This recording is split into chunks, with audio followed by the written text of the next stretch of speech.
Imagine firing up your laptop on a Monday. Always a dangerous game. Right.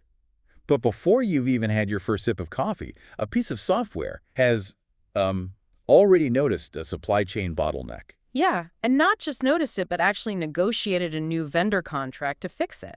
Exactly. Updated your legal compliance logs and just, emailed you a quick 3-bullet point summary of the resolution. Sounds like a dream. It really does. But this isn't science fiction, and it's not some pitch deck for a startup that doesn't exist yet. According to the data we are looking at today, by 2026, European enterprises deploying autonomous AI agents are slashing their operational overhead by 47%. 47%. I mean, that is just massive. And completing projects 63% faster. So if you are a business leader, a CTO, or like a developer evaluating your tech stack right now, those aren't just incremental improvements. That is a fundamental rewiring of the corporate nervous system. Which forces us to look past the novelty of, the experimental chatbot. We are basically crossing a threshold where artificial intelligence transitions from being a tool that you use to an autonomous entity that actually runs enterprise workflows in the background. Right. But doing that in Europe introduces a massive existential friction point, the EU AI Act. Deploying a system that makes its own decisions across your databases without a human pulling the levers every single time is, well, it's a staggering compliance challenge. Go away. Yet, European organizations are currently leading North America in building these compliance-aware architectures. Like, enterprise adoption is growing by 156% year over year. So our mission for this deep dive is to really tear apart a new 2026 strategy report from AetherLink. We're going to unpack the actual mechanics of how autonomous agents collaborate, how you build the critical governance frameworks required to survive an EU AI Act audit, and why the startup ecosystem in Utrecht has quietly become the epicenter of this specific wave of innovation. Yeah, to understand the regulatory threat, we really first have to understand the architectural shift. I mean, if you are a developer listening to this, you already know that a standard large language model is fundamentally reactive. You send a prompt, you get an inference back. It's a linear transaction. Exactly, it's linear. But agentic systems break that linearity. They are given a goal, and they actively perceive environmental data to figure out how to achieve it.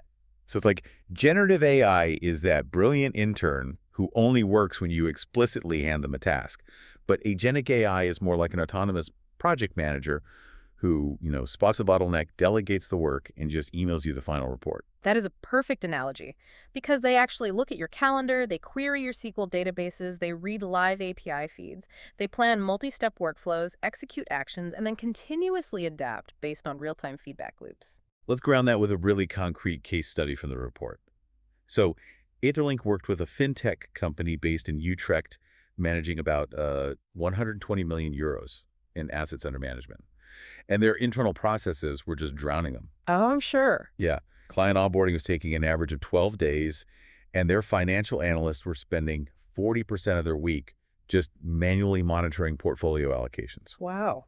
40%. Just doing manual monitoring. Yeah. So to fix this, AetherDEV, which is the development arm of AetherLink, they deployed a custom multi-agent system using a highly specific retrieval augmented generation, or RA, architecture. And the way they structured that RAG pipeline is really the key to why it worked. In a standard setup, an AI might just, search a database for keywords. Here, the system converts complex financial regulations and client histories into vector embeddings. Meaning it maps the conceptual meaning of the data. Right. When a new document comes in, the AI isn't just looking for the word fraud. It's mathematically measuring the distance between the new document's semantic meaning and known patterns of regulatory noncompliance. Oh, wow. Yeah. But to do that safely, AetherDV had to integrate these agents using MCP, or Model Context Protocol, servers. I see MCP mentioned everywhere lately. For the listeners who aren't in the weeds on this, think of an MCP server as a digital bouncer for your enterprise data. A digital bouncer. I like that. Right, because if you have an incredibly smart AI reasoning engine hosted in the cloud, you do not want to just hand it the master password to your local, highly sensitive client database. Especially not in a heavily regulated fintech. Exactly. So the MCP server acts as this secure, standardized bridge.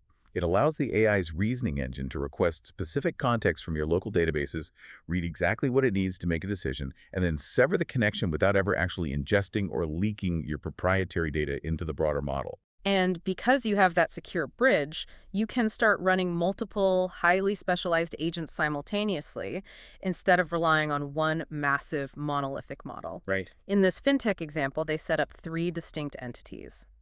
Agent 1 is the onboarding orchestrator, which actively guides clients through KYC and AML workflows. Agent 2 is the portfolio analyst. That one monitors asset allocations and triggers rebalancing math. Okay. And the third one?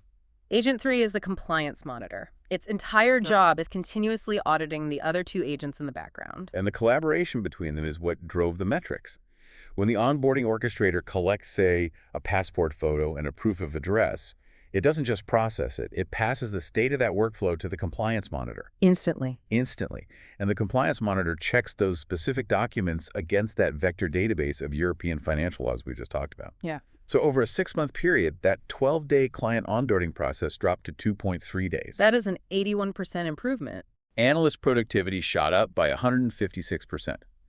But for a fintech, the most vital metric is that compliance risk incidents dropped by 73%. And the system is now handling 85 million euros of AUM autonomously. Which brings us directly to the tension point of this entire shift. When a CTO tells a human regulator, hey, our AI is autonomously monitoring portfolios and approving client onboarding, the regulator is going to demand a full audit under the EU AI Act. Naturally. The problem is that agentic AI has emergent behaviors. Yeah. Because it decides its own path to achieve a goal, it might query an API or combine data in a way the developers never explicitly programmed. Right, it's unpredictable. Exactly. So traditional post-deployment audits where you just test the software once a year, they are completely useless here. By the time the auditor arrives, the agent might have executed 10,000 non-compliant trades. Well, the report details how Utrecht startups are solving this through what they call continuous compliance monitoring, meaning the execution agent's decisions are checked by a compliance module before the action is finalized. But, I have to push back on this architecture a bit. Go for it. Isn't this just having the student grade their own exam? If I am sitting across from an EU regulator, how do I prove that deploying an AI agent to audit another AI agent isn't just a giant black box of self-justification? It is a totally fair question, and it's a critical vulnerability if designed poorly. But the solution isn't having the student grade their own exam. It is much more akin to automated double-entry bookkeeping. Okay, how so? So the operational agent, say the portfolio analyst, calculates a trade and writes the transaction. But the compliance monitor agent operates on a completely isolated ledger of logic. It has a separate system prompt, a separate set of guardrails, and often runs on an entirely different foundational model. Oh, to prevent shared hallucination biases. Precisely. Furthermore, the compliance agent doesn't just output approved or denied. It is hard-coded to generate explainability logs. So it is basically forced to show its math in a way a human auditor can actually read. Exactly.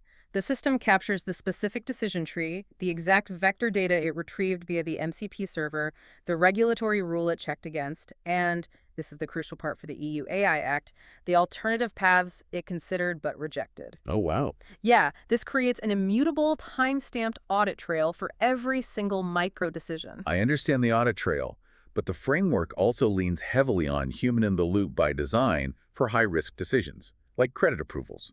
If the system detects a high-risk edge case, it pauses and routes it to a human. Right. But if I'm managing a team of analysts, my immediate fear is alert fatigue. If this system is doing 4 times the volume of work and constantly flagging edge cases, my human in the loop is eventually just going to get tired, blindly click approve all to clear their inbox, and go to lunch. How does the architecture solve human laziness? That is the exact reason why bounded autonomy relies on confidence scores and dynamic routing, rather than just throwing every single anomaly at a dashboard. Okay. The system calculates a mathematical confidence score for every proposed action. If the score is above, say, 0.95, and it doesn't trigger any hard-coded regulatory tripwires, it executes autonomously. And if it's lower? If the score drops to 0.85, it routes to a human. But, and this is key, it does not just send a raw data dump. The agent synthesizes a brief. It essentially says, I am trying to improve this vendor. The financial data looks solid, but their corporate address matches a sanctioned entity from 3 years ago. Do you want me to override or reject? So the human is making a targeted strategic choice, not doing the underlying forensic research. Exactly. And crucially, the API routing layer acts as a physical block. The LLM's reasoning engine is firewalled from the execution endpoint. It literally cannot execute a high-risk function without that cryptographic token generated by the human's approval click. The bounds are actually hard-coded into the infrastructure, not just suggested in the AI's prompt. Ex- Let's pivot slightly from high-stakes financial compliance to a department that business leaders often mistakenly view as low-risk enterprise marketing. Oh, yeah. Huge changes happening there. The report outlines this modern content assembly line, where by 2026, 68% of enterprise teams will use multi-agent orchestration for public-facing content. We're talking about achieving 4 times the output with 60% less labor. It's staggering. But when you look under the hood, this isn't just an assembly line passing a widget down a conveyor belt. It is a continuous multi-agent negotiation. The feedback loops are where the actual intelligence lies. Yes. You have a research agent scanning industry news for content gaps. It passes a brief to a creation agent, which drafts an article. But then the SEO agent parses the draft. And if the SEO agent sees the keyword density is too low, it doesn't just manually insert words to fix it. Right, it pushes back. Exactly. It actively rejects the draft, generates a penalty score, and prompts the creation agent to rewrite the third paragraph. Meanwhile, a visual agent is generating custom graphics based on the final text, and a distribution agent is scheduling the release across platforms. It's adversarial network behavior applied to corporate workflows. And that massive volume introduces a completely different shape of compliance risk. Under the EU AI Act, if you are generating content with AI, you are legally obligated to disclose it to the public. Right. Additionally, if you are pumping out 4 times the content, you are going to get 4 times the user engagement, which means 4 times the comments you have to moderate for illegal or harmful material. A human social media team would instantly drown in that volume. Which means the governance layer has to scale at the exact same speed as the generation layer. That is why advanced marketing stacks now include hidden compliance agents running in parallel. You have a content provenance agent whose sole purpose is to automatically embed C2PA metadata, basically cryptographic watermarks, into every AI-generated image and text post, maintaining an audit log of its origin. And what about the moderation side? Simultaneously, a harm detection agent scans inbound user submissions and comments for toxicity or misinformation, quarantining them before they go live. It proves that robust automated governance applies just as rigorously to a marketing department as it does to a fintech back office. Okay, if I am a CTO listening to this, I am sold on the value, but I am staring at the implementation reality. How do we actually build this tech stack? The report mentions several frameworks dominating the space right now, like Microsoft's AutoGen, Crew AI, and LangGraph.